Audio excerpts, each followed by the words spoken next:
Just about every year in the NHL playoffs, a relatively unknown player rises to the top to make himself a household name. So today we are going to ask the big question: has Arturs Silovs play in Vancouver made Thatcher Demko expendable? Hey everybody, welcome into Clearing the Benches, your one-stop shop for daily fresh hockey content. If you go ahead and hit your subscribe button right now, every single day we'll bring you in a new hockey video to enjoy.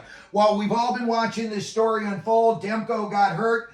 They went to Casey DeSmith. He got a little nicked up, and then they turned to their third-string goaltender. Again, a relatively unknown guy, unless you are a big-time Vancouver Canucks fan or, somebody who's really into prospects. Nobody knew who this guy was. However, when I did a little bit of a deep dive into Arturs Silovs, I saw that this guy could become an NHL superstar, and he could be one for years to come. All right, first off, let's take a look at Thatcher Demko. The regular season, great numbers: 35, 14, and 2, 245 goals against, 918. He's only 28 years old. He was banged up, but the word is out of Vancouver, he is practicing again, and he's actually seeing some live shots. We all know Demko can be a difference maker in any playoff series. This guy was a big reason for Vancouver's success this year. And in my opinion, I didn't see this coming with the Canucks. I thought that they would be, good playoff contenders, but I didn't think that they would have the season that they had this year. So again, Demko got hurt. They went to Casey DeSmith, and now they are on to Arturs Silovs. Let me tell you about this kid. Okay, he is 23 years old. He is 6'4". He was picked 6th round in the 2019 draft. Now, let me give you some goalies that were drafted very, very late in the draft, and I am sure you know all of these names. Okay, Tim Thomas, the Boston Bruins goaltender, was drafted 217th. Dominic Hasek, arguably the best goaltender ever, was drafted 207th. Nabokov up in San Jose, what a career that guy had. 219th he was drafted. And of course, we all know Hank, or Angry Frank Lundqvist. He was drafted in the 7th round.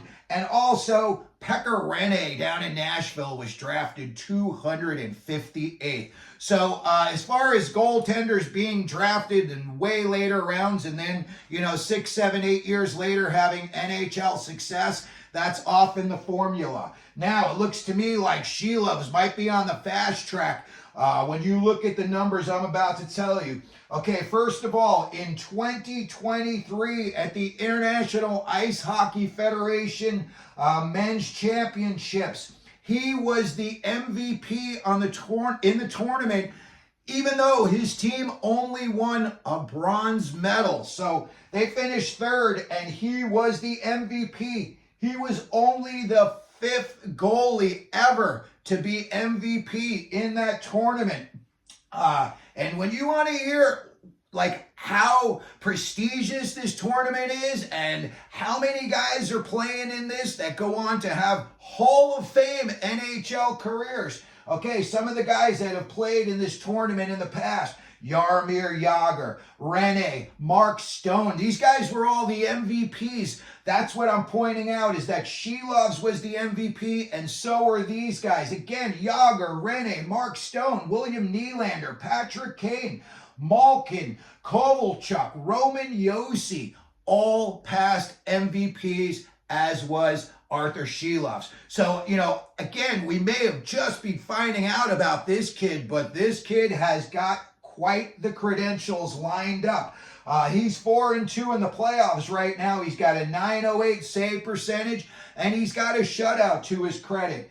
I think he makes Thatcher Demko tradable because he is facing a desperate Edmonton Oilers team. They are desperate to win a Stanley Cup for McDavid and Draisaitl. They are bringing all the chaos they can, think up. They're doing everything. They're getting physically involved when maybe in the regular season they wouldn't do that. And he calm as a cucumber in the nets. I'll tell you what, Edmonton is bringing it. The Vancouver defense is doing an outstanding job keeping Edmonton on the perimeter. But when they do get in close, they cause a lot of chaos. And again, you got a lot of big, strong guys. Evander Kane, Hyman, all of these guys are all net crashers. And this kid is just handling it without, breaking a sweat. I'll say one thing as far as looking forward. I think this could be the push that Vancouver needs to make the decision now.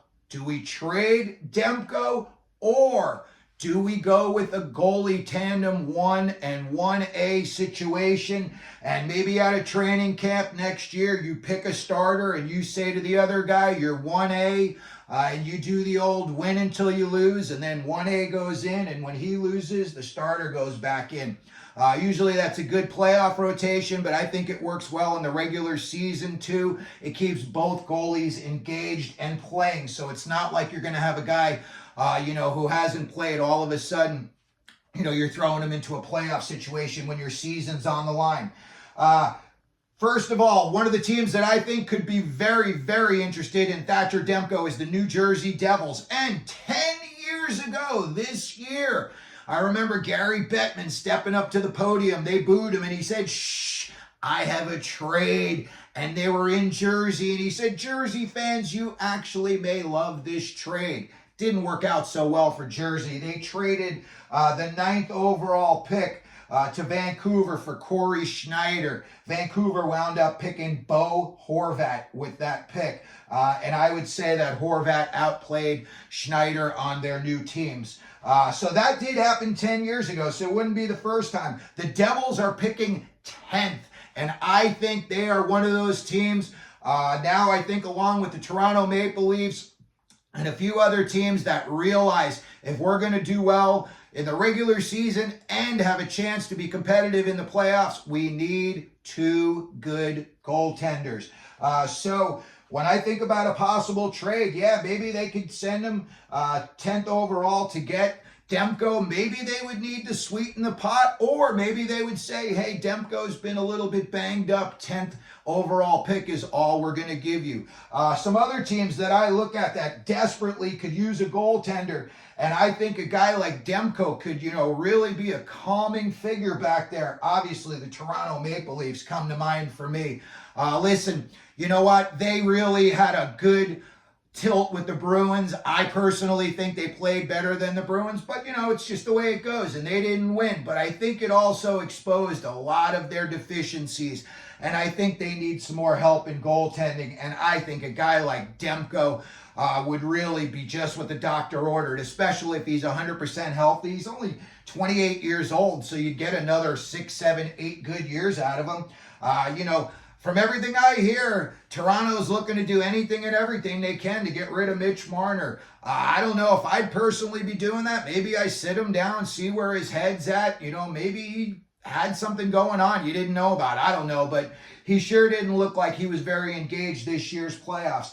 So I could see that being a possibility. If the Maple Leafs are willing to move on for Marner, maybe they could just make a straight up trade. I'll tell you what, Mitch Marner would look pretty darn good up there in Vancouver with Pettersson and, JT Miller, another highly skilled guy. And a guy like JT Miller, he ain't going to let, Mitch Marner skate around with one hand on the stick without him sticking his boot up his hiney. He's going to do that for sure. So I could see, Toronto being a good thing for that. I could see San Jose, they've got the number 1 overall. They're taking Celebrini. They've got some guys on that team coming up. Will Smith, Eklund. They got the kid Graf out of Quinnipiac. They could add here a starting goaltender for the next 7 or 8 years. You're basically drafting your future captain in Celebrini at 1. You've got a bunch of other good kids on the come, and these kids are going to be good. They all got drafted high because they are projected to be good NHL, rock solid NHL. And I could see, San Jose giving them a little sniff and saying, hey, we'll give you the 15th overall pick. You could still get yourself the back end of one of these good forwards or defensemen. There'll still be a few left. And if Vancouver had their eye on a certain guy, maybe they would say, we'll do that. You know, maybe San Jose has to give up the 15th pick and a prospect, but I could see Mike Greer looking to, you know, he's looking to turn the page. He got rid of Quinn. Whatever they do next is going to be a big move, in my opinion. I think they could be active both in the draft and at free agency. So I could definitely see Demko going to a team like San Jose. And again, the last thing I was going to say is it would not be the worst thing in the world for Vancouver if next year you come out of training camp and you've got these two guys as your starter and your backup goalie. So let me know what you think. You think Silovs has played well enough that Vancouver can trade Demko in the offseason? Leave it down in the comment section. Maybe you think I'm nuts. You can leave that down in the comment section as well. But if you could, please like the video, hit your subscription button, and as we always do here at Clearing the Benches, let them know you're out there.